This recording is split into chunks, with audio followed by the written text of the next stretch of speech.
Cassandra Proball, and I am the Education Director here at Lyric Arts, and I'm also the Stage Director for our first Theater for Young Performers production of Alice's Adventures in Wonderland. This production, the script actually was created by Seattle Children's Theater for their 1996 production of Alice's Adventures in Wonderland, and it's available through a partnership between Seattle Children's Theater and Children's Theater here in Minneapolis. And so it's one of my favorite scripts and adaptations. It's by Deborah Lynn Frocht. And I really enjoy it because this particular adaptation is based significantly just in Alice's Adventures in Wonderland, so it's just from that book. And then it has a different opening. So instead of going through the rabbit hole, there's actually this interesting, Alice is getting her portrait painted, and she ends up actually getting sucked into Wonderland through the picture. So, and then she comes back out through the picture as well. So there's kind of a different take on it, but all the traditional characters are there, from Cheshire Cat, Caterpillar, Queen of Hearts, Tweedledee and Tweedledum, the Mad Tea Party, all that kind of stuff. So it's a really great and fun adaptation of it, but it's also very true to the book and the language of the book, which I really enjoy. So audiences should come to this show expecting to see all of the familiar characters that they're used to from Alice's Adventures in Wonderland, but you're going to see them in sort of a new and different way. So one of the things that we're doing is we're experimenting with multi-person puppets. So several of the characters, although they're voiced by the young actors, are actually, the characters themselves are performed by big, giant, multi-person puppets. So some of them are huge, like our Cheshire Cat has like a 15-foot tail that's operated by 6 or 7 actors. Some of them are a little bit smaller, like a Mock Turtle, who is just operated and voiced by one single actor, or Humpty Dumpty, who's kind of a mix of a costume and puppet. So we're doing a lot of kind of a play for how those characters are represented, which is really fun. And you should also expect to see an amazing and talented cast of young people from ages 7 all the way to 17. And they're doing a tremendous job bringing all of these characters and this amazing world to life. So those are the two big things that audiences should definitely expect to see when they come to see the show. It's a straight play, so it's not a musical, and it's directly pulled from the book, so it's not Disney, so it doesn't have the Disney songs or the Disney characters, or but we do the Lobster Quadrille, and we have a little bit of fun electric swing that we have for the show as well.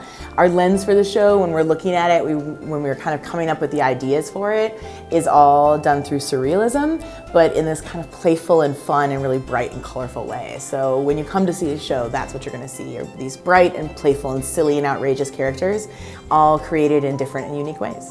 The Theater for Young Performers program came out of a couple of different areas. Laura Tasha Johnson, our artistic director, and I had actually been talking about trying to create some more performance opportunities for young people on our stage. We have lots of opportunities in our workshops, and we present at the end of our workshops to show the skills that we've learned, but that's a very different experience from a professionally produced production with weeks and weeks of rehearsal, 15 hours a week rehearsal, full runs of performances, fully produced, designed by professional designers. That's a very different kind of experience, and we wanted an opportunity for our young people to experience what that's like.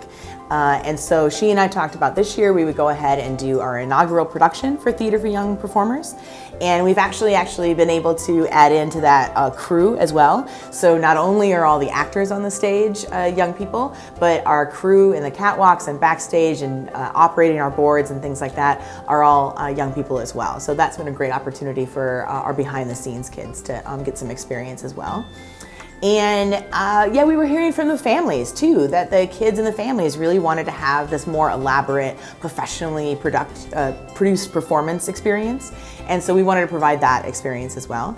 We were really, really pleased and surprised and happy to see that we had 180 kids come and audition for Alice in Wonderland for 18 roles. So that was really exciting. It was really fun to be able to also give everybody a really great and fun audition experience. So that's an important part of the experience, from all the way from the beginning, to provide a positive, exciting experience from auditions, and then all the way through to the end, so that they really get kind of a sense of what it takes to put a show together.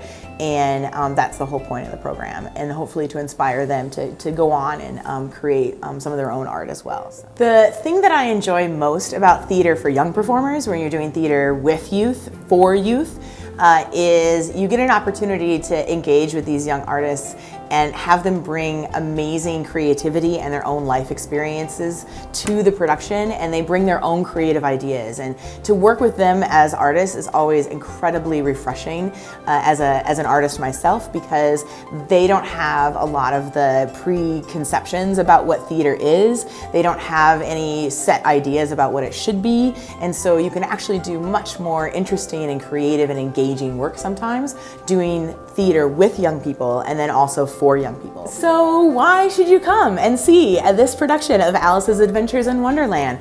It's a show and a story that's been adapted over and over again through film and stage and all sorts of different ways. And so why should you come and see it here at Lyric Arts? Part of what we're doing is we're doing a really fun experimentation with mixing very traditional theatrical techniques for the effects and very modern techniques for the effects. So being able to figure out new and different ways for the Cheshire Cat to appear and disappear. So you have to come and check out ways that we're using different kinds of modern technology and lighting to get that to happen, which is really fun. We're experimenting with some blacklight work, which is very new for Lyric Arts, and so we're enjoying exploring that possibility. So you'll see some of that as well. You'll also, when you come to see the show, what's really fun about it is that it's intended to be unexpected, but in a really bright and playful and colorful, cheerful sort of way. So we really want families to be able to come with all ages and have something for everyone when you come to see the show. So the little ones, when they come, they're gonna see these bright and colorful things and lots of fast-paced action and wacky and strange characters. And then all of us who are grown-ups or a little bit older in the audience, right, we're gonna remember this story. We're gonna remember how much we loved it and how unusual and different kind of thing and kind of a story that it was. And so be able to relive that again when we see it again. And so I'm hoping that the little ones, when they come, they'll kind of discover wonderful and amazing places. And the grown-ups, when you come, you'll be able to remember what it's like to rediscover that wonder again.